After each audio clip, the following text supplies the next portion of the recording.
The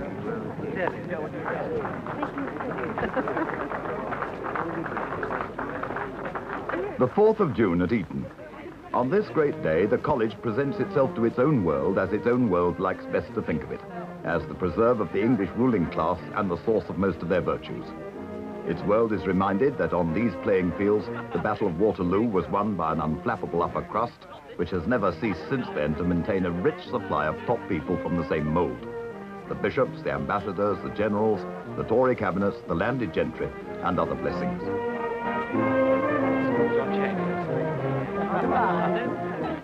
This is what used to be called the top drawer. To most of these people, it would be unthinkable to send their son anywhere else. To the rest, his presence here is the culmination of a life's ambition. Even as a policy, it pays off. Eton is reputed to have the most influential old boy network in existence. There's not much that can't be fixed between a selected half-dozen old Etonians. The ceremonies of the 4th of June are tribal and not directed outwards. They serve to intensify a group feeling. It's a sentimental, nostalgic occasion whose message seems to be not only that what was always done at Eton still is done and always will be, but a hint that the confident world in which these river rituals once had a significance for the whole British tribe may not have gone forever. On the riverbank on the 4th of June, it might still be 1913, when the antics of the ruling class were a source of pride to the people, and Englishmen were, by and large, one nation, with shared prejudices and a common belief in the rightness of the social setup. It might be 1913, but it isn't. And this time, the serene rites were rudely interrupted by a plague of marchers. Young people who hold as an article of faith what in others is merely a growing suspicion, namely that if the top drawer were prized open, a strong smell of privilege and mothballs would emerge, and little else relevant to the state of the nation. How much of this is jealousy and prejudice?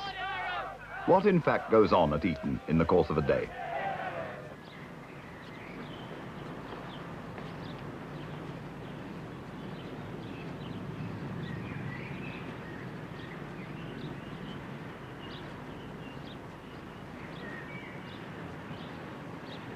Eton College began its long life as the noblest grammar school in the kingdom, with free lodging and tuition for 70 scholars. More than 500 years after the founder, King Henry VI, laid down its statutes, there are still 70 King's Scholars at Eton. At 7:15 any morning in the summer term, or half as they call it, the day has begun where it began for the original 70. Yes? Is it piece 1881 we got to do as the cultures? Yes, that's right. Well, in piece 80, how do you translate Paris dissatisfied in part? Second singular, aorist indicative passive, Paris Grazzo. Debbie, stupid, it's not passive. Middle, must it? Middle, and what does it mean then? But I don't see These are junior boys and wear the ends of their white ties tucked into the collar. And if they're less than 5'1", it's a broad, turned-down Eton collar. There are 15 of them, the only boys at Eton without rooms of their own. They live in chamber, all that's left of an enormous room where for centuries all 70 collegers lived and were locked up for the night to their own devices. These included bullying as a fine art, and up to about 100 years ago, catching rats to eke out the sparse and dreadful college food. Yeah, and it all. Hargreaves are very enterprising.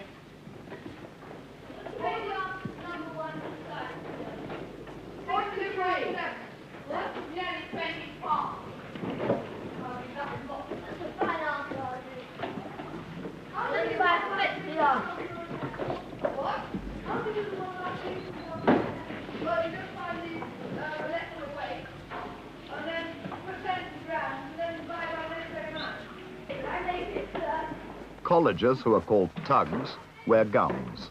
The others, called oppidums, don't. The collegers are King's Scholars and, by definition, intelligent boys. The others may or may not be. The old quarrel between the two on this score is now only a ghost in the feverish minds of very small boys. King Henry's plan for Eton allowed any number of boys from outside to share in the teaching at the college if they arranged their own board and lodging. The teaching became famous, the boys came flocking in, and lodging houses to cater for them sprang up all around the college. They're still there. They are Eton's houses. And though the men in charge of them nowadays are schoolmasters, not lodging house keepers, they have retained a good deal of their ancient independence. There are 25 houses at Eton of various sizes, and more than 1,100 boys live in them, the Oppidans. They outnumber the collegers by 15 to 1. Most of Eton's peculiar flavour is due to the early Oppidans. It must have been difficult to treat them as children. They paid out their lodging housekeepers with their own money. They brought tutors with them to help with the work. They had to think on their feet and order their own lives. To this day, the Eton manner is a mixture of independence and competence.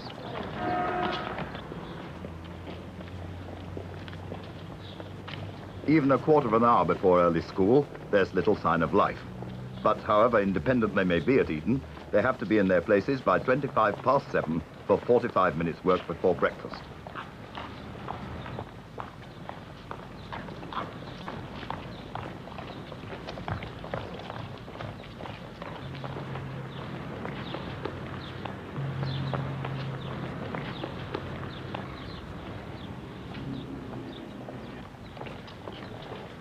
"7:25, just made it."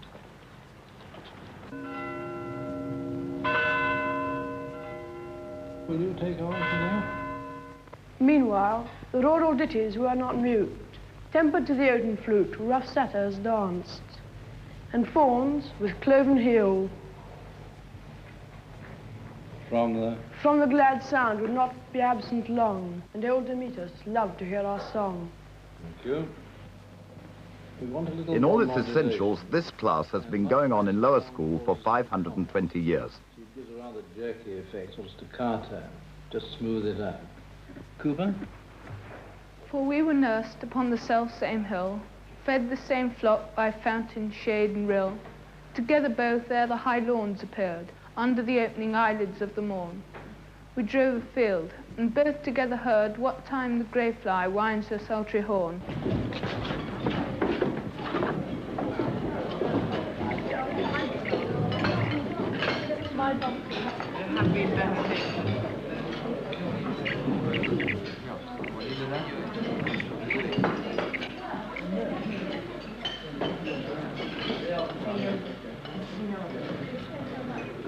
Breakfast is at 8:10, a do-it-yourself meal which you don't take long about, and until 9 o'clock your time's your own.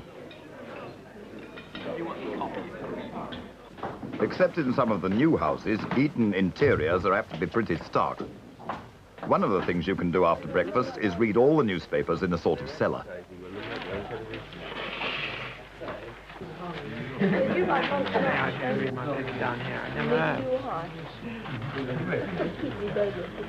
At Eton, you're expected to take an interest in what's going on in the world. They hope you may make some mark in it, and there's a strong anti-parochial attitude. The inside world is catered for by Eton's own newspaper, the Eton College Chronicle, published once a week. See very little correspondence this week. I know. Do you know, all over the editor's book, they've got old editors saying, so, you know, tip number 7, you should write letters yourself under pseudonyms. I think maybe we ought to try. The joint editors, a colleger and an Oppidan, take very much their own line and criticize in their leaders even the most sacred of Eton's institutions. They hold opinion polls on such matters as the abolition of fagging, or corporal punishment, or the school dress. I suppose. It's a big myth, isn't it, that, about being in mourning for George III, you know, thing one's always told. I thought that was the reason it was introduced. I don't think so. I think it was just a fashion, wasn't it, in the last century or a little before.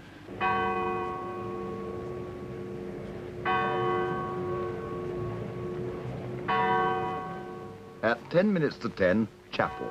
Compulsory chapel. Anglican, of course, and officially regarded at Eton, as at practically all the public schools, as the central fact in the school's life. But it's not too central to be examined by the Chronicle.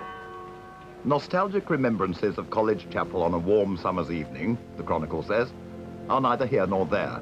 They may be valid emotional experiences, but they do not necessarily have anything to do with religion. What they are in fact commending is school spirit.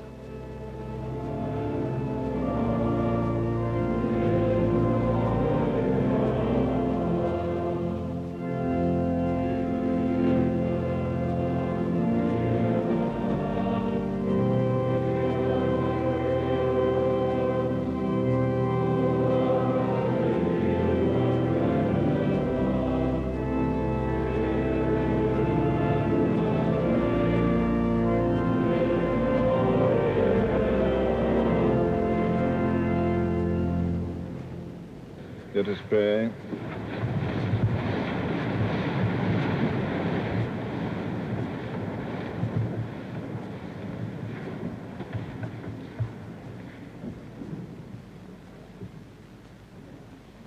O Lord God Almighty, leave us not, we beseech thee, destitute of thy manifold gifts, nor yet of grace to use them always to thy honor and glory, through Jesus Christ our Lord. Methods of Christian propaganda ought to be brought up to date, the Chronicle says. And it goes on, compulsory chapel has no value unless it is an instrument for this purpose. If it is anything less than this, it becomes a hollow, pseudo-religious ritual, no different from those which Christ incessantly condemned in the established religion of his day. In fact, under the new headmaster, the old rigor about chapel attendance has been considerably softened.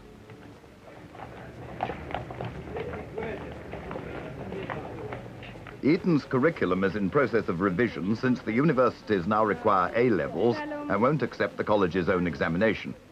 But the methods are still very largely traditional. There's a good deal of learning by rote, with groups of little boys hearing each other their construe. Number one was I. How'd you say by day?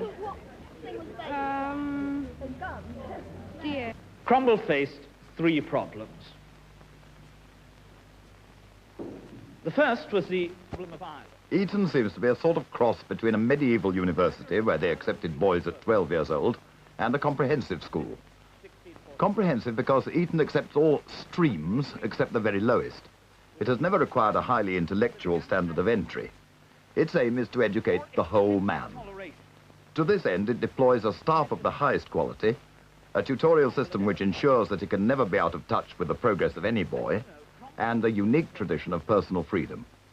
A joule is taken to be 10 to the power of 7 ergs, because a joule is the work done by a force of 1 Newton when it moves through 1 meter. So a joule... You can work very hard, or theoretically, you needn't. The system goes to great lengths to leave the choice to you. In the past, the college has succeeded best with boys of high academic ability, or those with practically none who chose an athlete's life. Few can afford that anymore, and the average boy has to earn a living. In joules. In many a battle, you've left out multis, proiletis. You put just proile-o by the one. Besides all the normal lectures and classes, every boy comes under the tutorial system.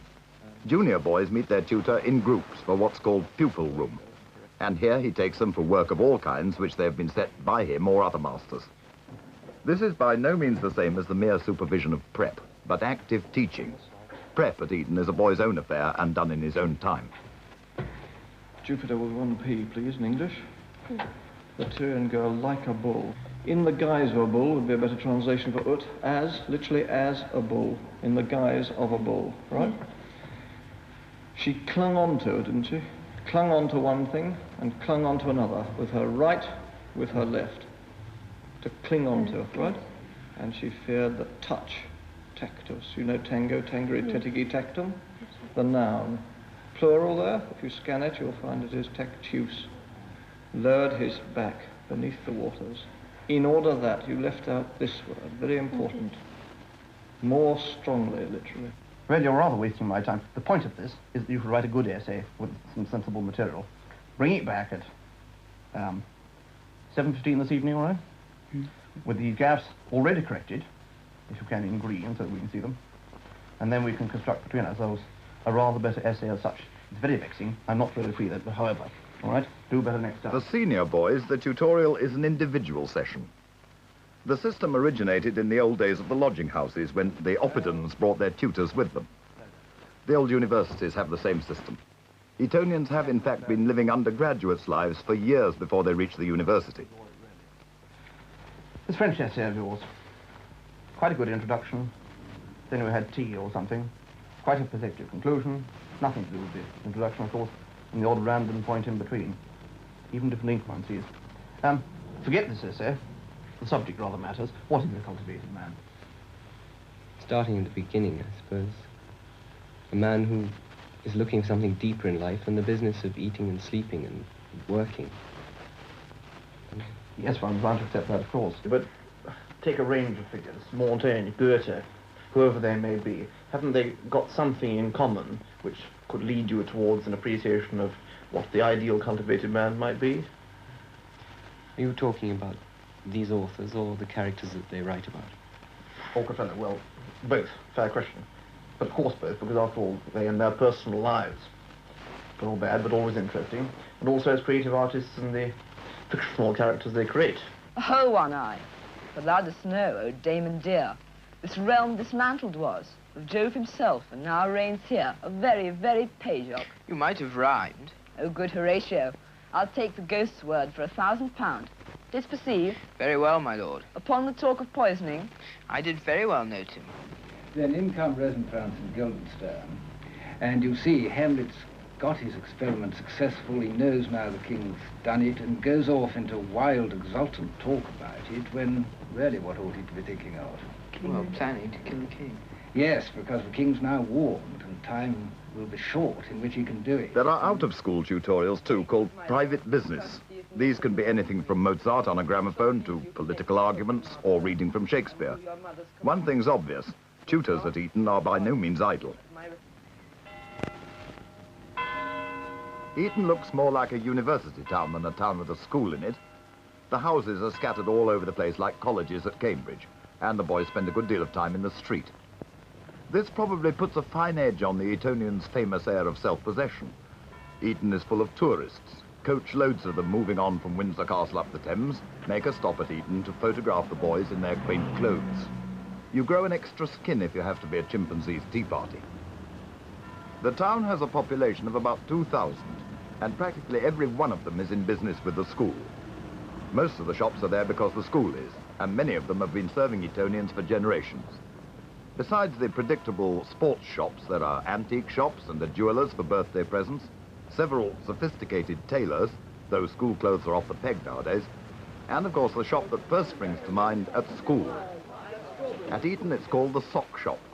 It gives some idea of the value of the Eton trade that when recently a free period before lunch was made a working period, the sock shop lost £100 a week.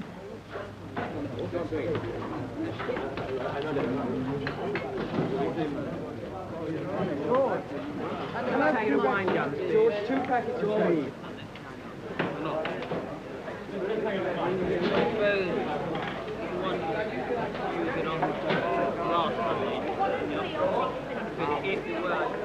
As there's no natural focal point at Eton, it has had to be created.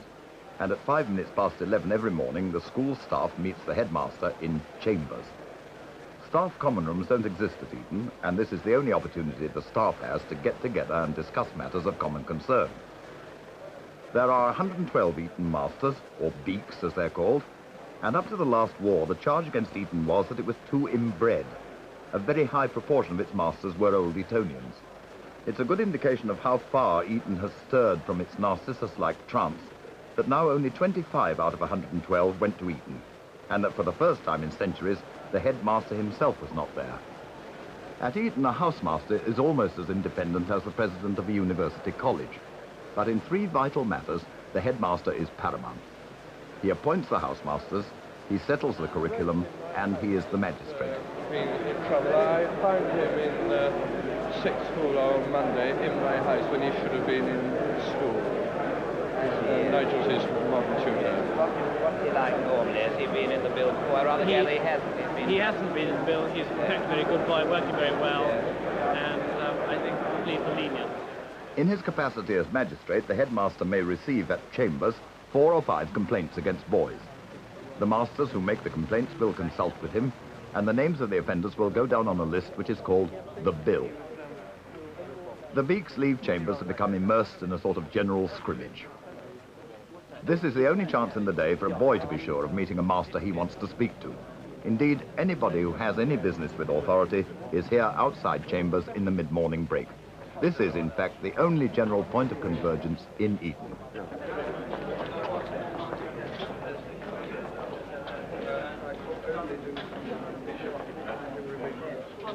Conveniently near this point of focus is the school office, where all the business of internal communication and administration is carried on by the school clerk. Yes. Right.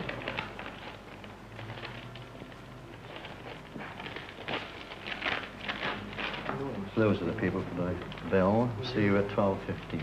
Okay, right. Thank you. You'd better do the ones that are a bit further away. So your leg. That's my leg. Okay. Well, basically, then I'll do the James, Queen's, Boyle, and music school. So you better do I'll that do one in his own room. Okay. I'll do the other ones, Allington. Okay, yeah. fine.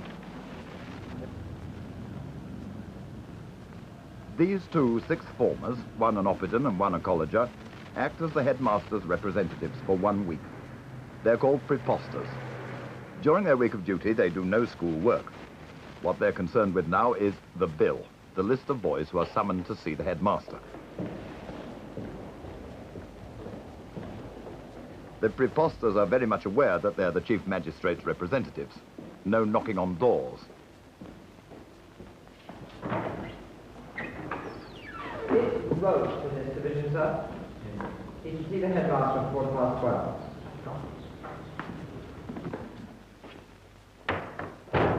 So at 12:15 every day, a row of boys waits on the headmaster's staircase. The bill is not necessarily a list of offenders. It also contains the names of boys whom the headmaster may wish to commend or congratulate.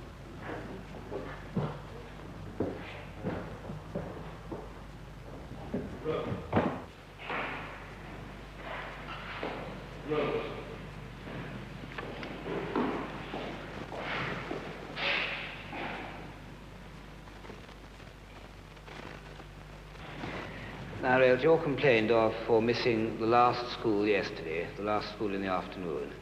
Why weren't you in it? Well, sir, I was having a reading school in my room, sir. I thought I was meant to because the master, Mr. Pilkington, said he would be away then. But he wasn't away, was he? He was taking school. Yes, he was. So did you read the notice board in your house? Yes, sir, but I thought as Mr. Pilkington would be away then, sir, I thought we would stay in our rooms. But I got the wrong divisions. How do you mean you got the wrong division? Well, it was the morning one, sir. You thought Mr. Pilkington was taking that division. In fact, he was taking the morning one. Yes. Yes, I see. You're quite sure that you didn't miss it intentionally? Yes. Did you miss it entirely by accident? Yes. Yes, I see. Well, I think all the same, you know, that you really must, you're quite old enough now to know which master is supposed to be taking you at which time, in which school, and you oughtn't to confuse your divisions now. Well, I think under the circumstances, as you haven't been in the bill before, I'll just simply ask you to do the same amount of work, 45 minutes work, to do on the next half of the afternoon. That's tomorrow, all right? Yes. And he'll say... In so large a school as Eton, the bill may be the only chance in his career that a boy gets to speak to the headmaster. The headmaster himself is concerned with advance along the whole educational front. A housemaster's command is almost an independent one, but he could not, for example, exempt his boys from early school. What the boys learn, and in what proportion of their time, is the headmaster's affair. And it's in this role that the headmaster leads the school forward. What confronts the present headmaster is the need to compete for university places, and the fact that the average Eton boy will need to earn his living. Can he tilt the balance in favor of the average boy's career without resorting to un-Etonian compulsions? The last division of the morning, once a voluntary work period, is now a compulsory one. The sock shop mob has vanished from the street, and until lunchtime, boys who are not doing classes must be in their houses working.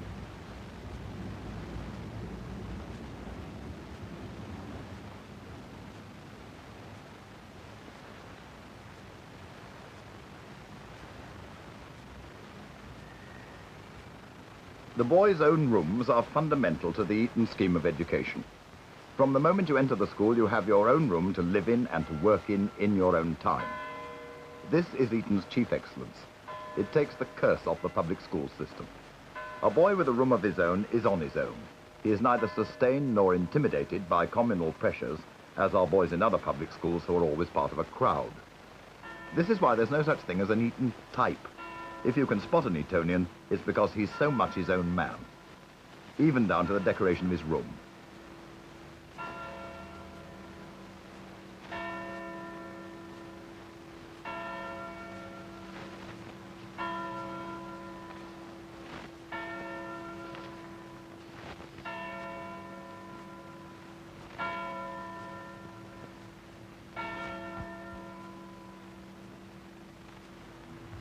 But even if you're in your room at the appropriate time, it doesn't always mean you're working.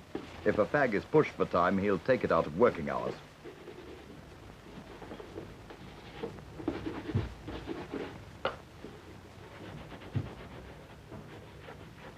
Though fags are called upon to do their fag master's chores, they're relieved of a good many of their own.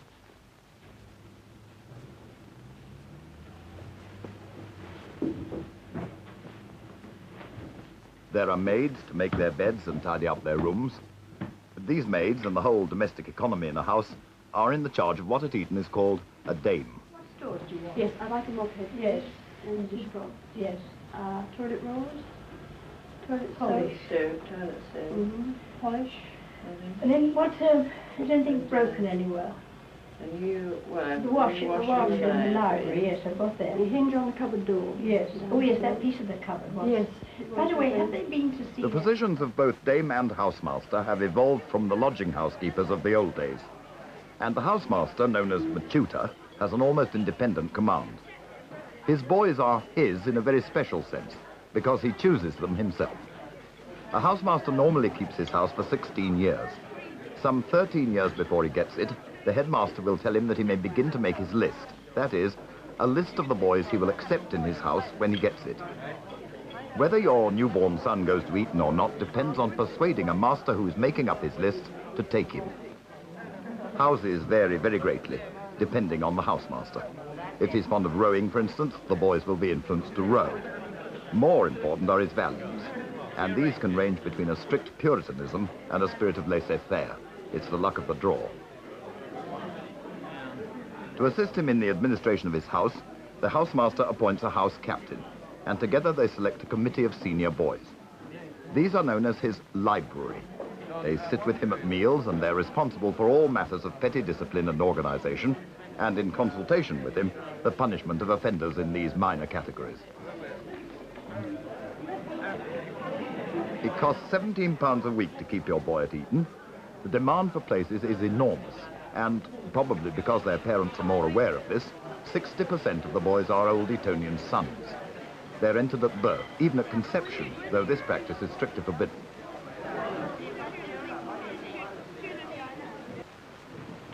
Whoa.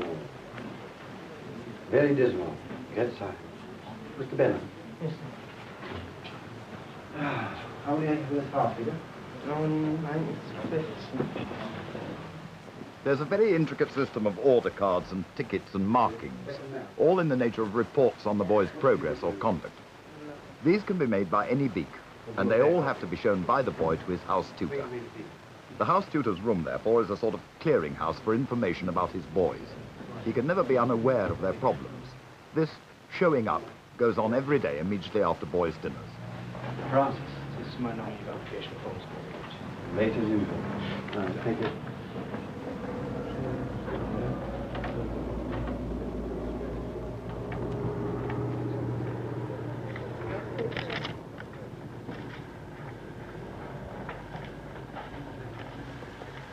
You don't seem to be making very much of a success of your French.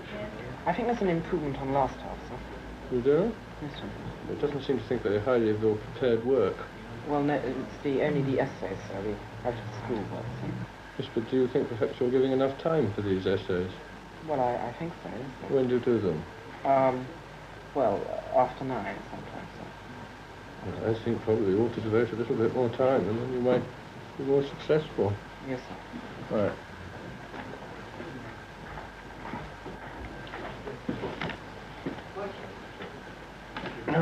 Right, it must have been rather kind to you, really. Yes.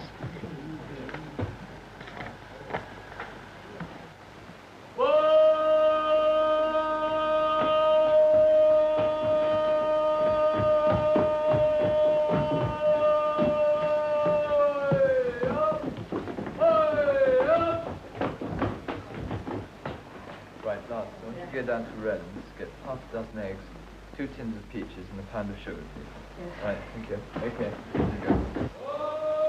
Only the library have the privilege of shouting for a boy, and any fag who hears the call must answer it. The last man there gets the job.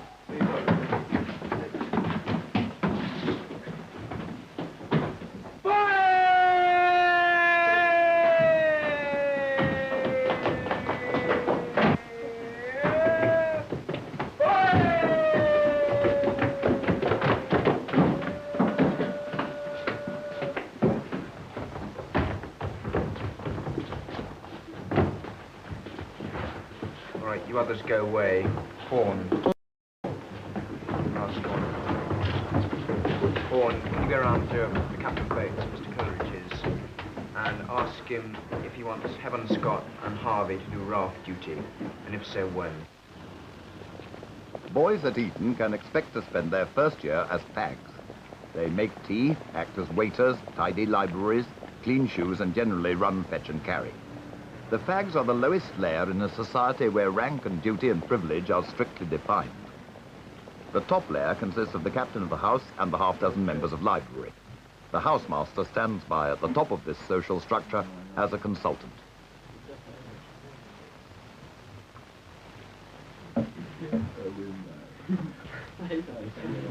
The ultimate sanctions of this society are, of course, punishments of one sort or another. Members of library can give lines, and the captain of the house can beat boys, but nowadays only by permission of his housemaster. It used to be thought that order in a school finally depended on the cane, but the two most influential boys at Eton have abolished corporal punishment within the sphere of their jurisdiction. What kind of life you have at Eton depends very largely on the kind of boys you have at the top of your house, and these change. Under an enlightened captain of the house, life can be very pleasant. But with an unenlightened boy and a bad housemaster, it could be a misery. I want a Mars bar. He wants it, but No. I don't know how to get it. And How much commission are you talking? One Mars bar. Have you got my orange bed? College wanted! Hang on.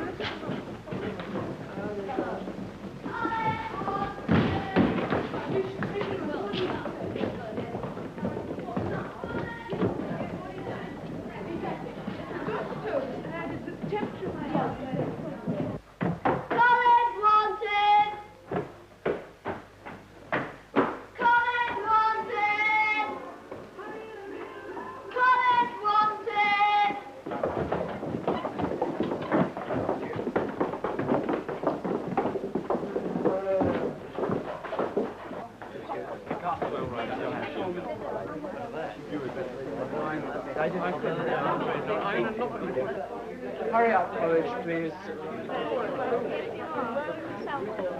Are you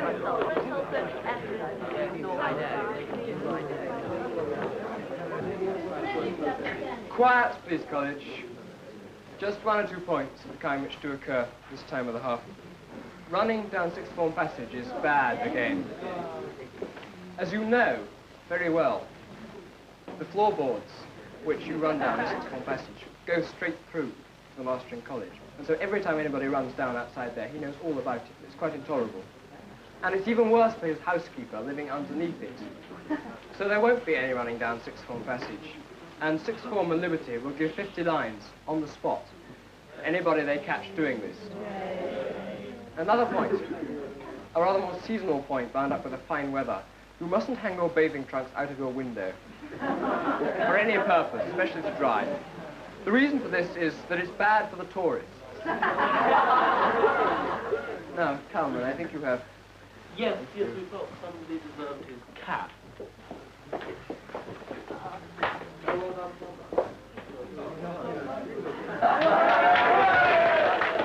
Thank you, College.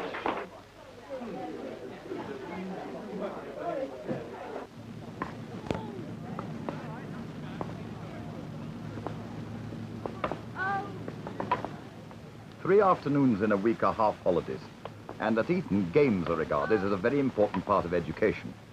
If you're keen, the opportunities are all there, and if you're not, you don't have to pretend to be. In the summer half, you have to declare yourself a wet bob or a dry bob, and you'll be expected to spend some time in whichever sphere you choose.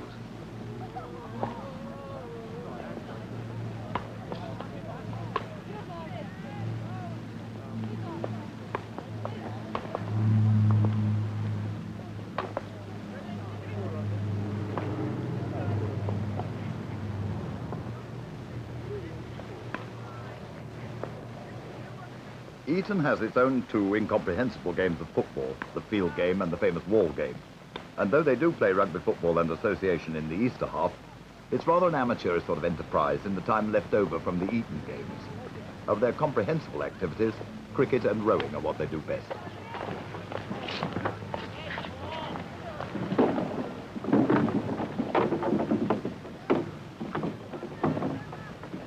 Involve. 2,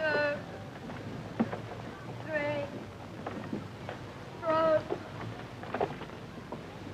The captain of games is only less of a god than the captain of a house, and much more of one for some people. It's in the summer half that he and his friends come into their glory, and there's a lot of glory, but they earn it handsomely. The whole burden of the school's athletic future is on their shoulders. 3, you are the powerhouse of the grade. You've got to behave as if you are. More effort the whole time. Every stroke has got to count.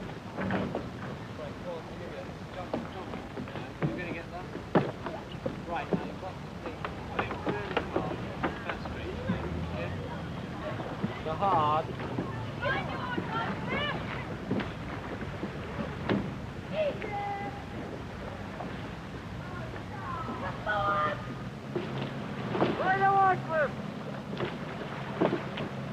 Up to your chest, 2, and 3. Come on now. Punch! Punch, all of you. Punch at the beginning of the stroke. Pull it right up into your chest. Your hands away. Get down to your saxboard. And then pull it right through again. Hard, really hard. Well done. That's good. Cox, next stroke. Give her 10. 1, 2, 3, 4, 5. Are you ready? Hard! Come on! All together! 1, 2, 3. Water, every stroke. 5 days jerky, sit back at the finish. Come back to your stomach.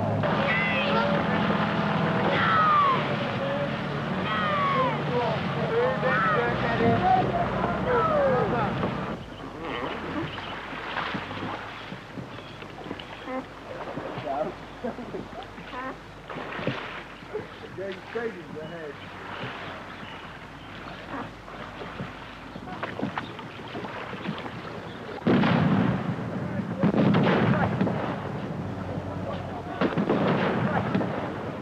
The Combined Cadet Corps, training for all 3 services, is far from being the compulsory chore that most schools make it. At Eton, it's difficult to get into. 20% of all Etonians make a career in the services, much more than the public school average.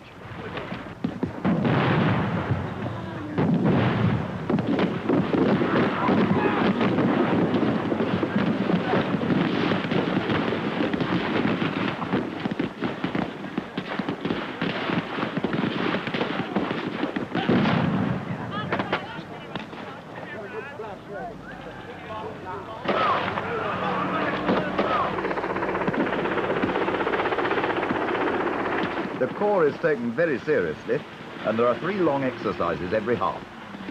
Golden afternoons are a great theme of books about Eton. In fact, the Eton afternoons are pretty strenuous for most boys, and by tea time they're relaxed and expansive. And the real occasion of the day is tea. Eton's great gift to its boys is privacy, the freedom to choose their own associates. Friendships made at school are often deep and last for life. That's why the Eton Old Boy Network is so formidable.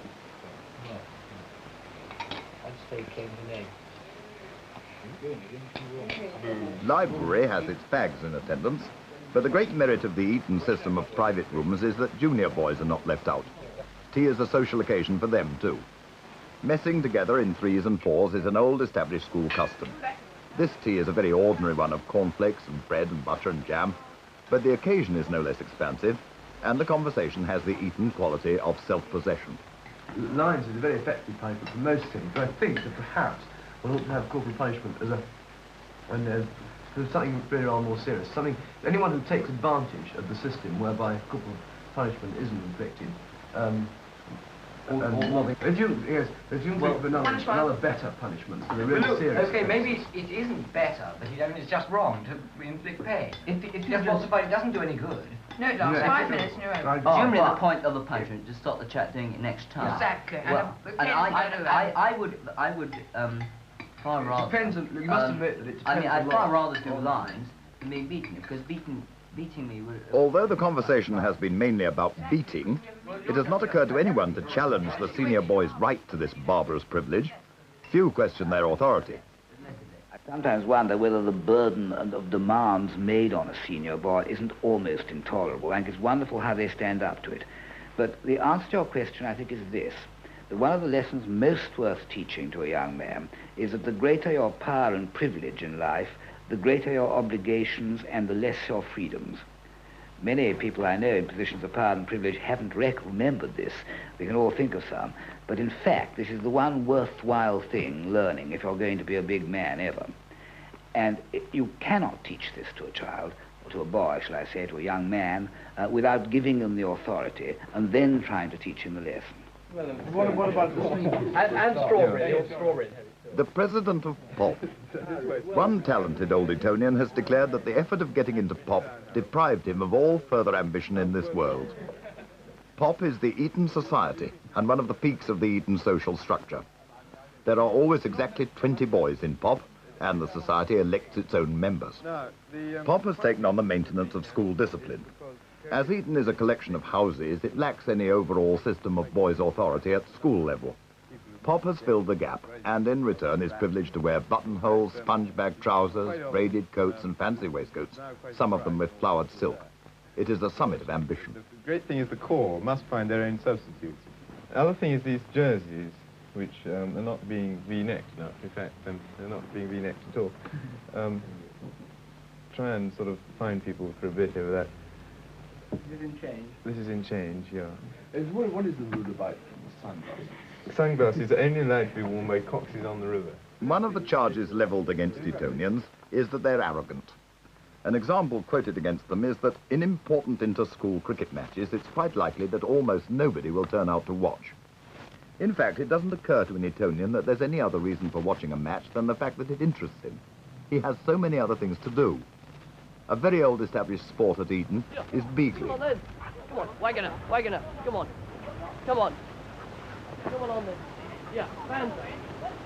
Oh, yeah. Yeah. Adrian, where's the box spanner? It is behind my right ear. Elmer's with it.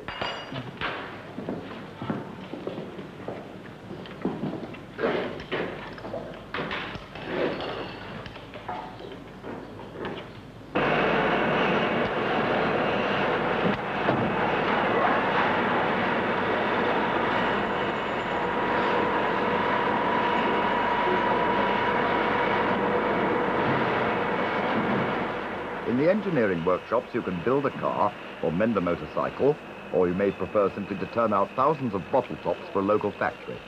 The money comes back into the funds of the engineering workshop.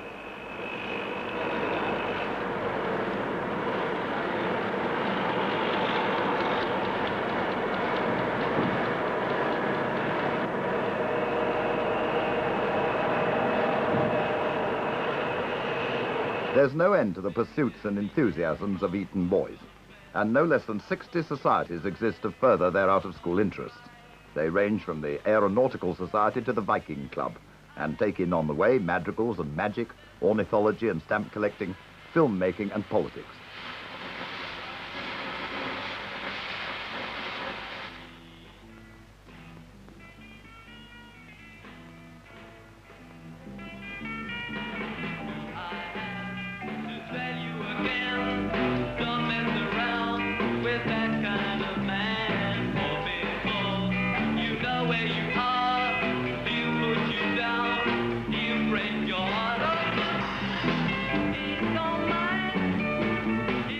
Of all the outside influences on Eton, Merseyside is probably the strongest.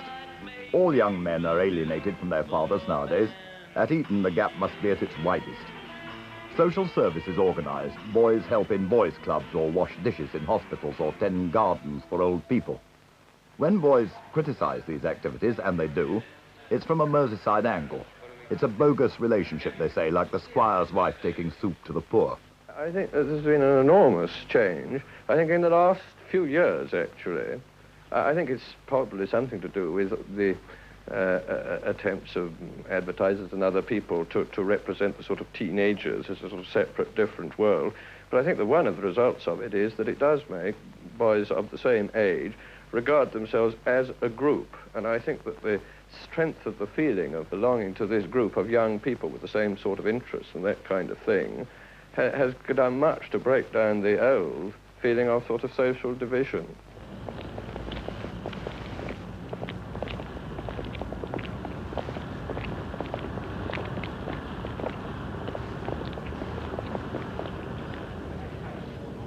Senior boys can enjoy their pint in their own club. It's called Tap.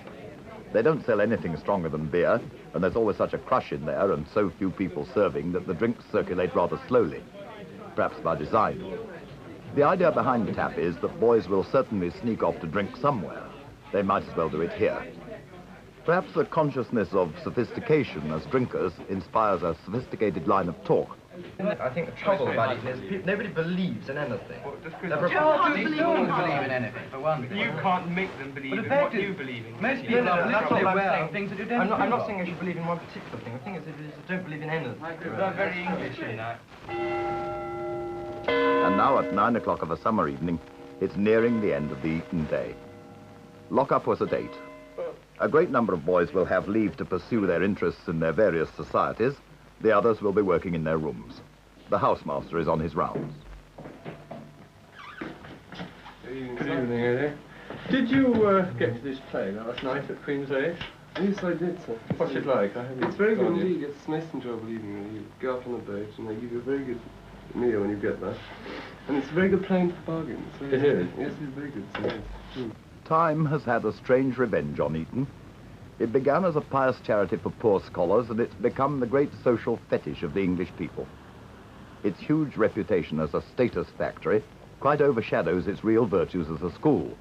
And this is a pity because it has a claim to be the best school in the world. Eton's example could still save us from the consequences of the 11+ examination and the threat of a meritocracy. Here is a school which really believes that the non-intellectual boy's education is as important as anybody else's, and which has a built-in bias in favor of individuality and even nonconformity. The marchers on the 4th of June wanted to abolish Eton, but this is to argue that Rolls-Royces should never have been made. But there is another answer: Rolls-Royces all round. To send a boy to Eton costs only 7 and 6 a week, more than to keep a juvenile delinquent at an approved school.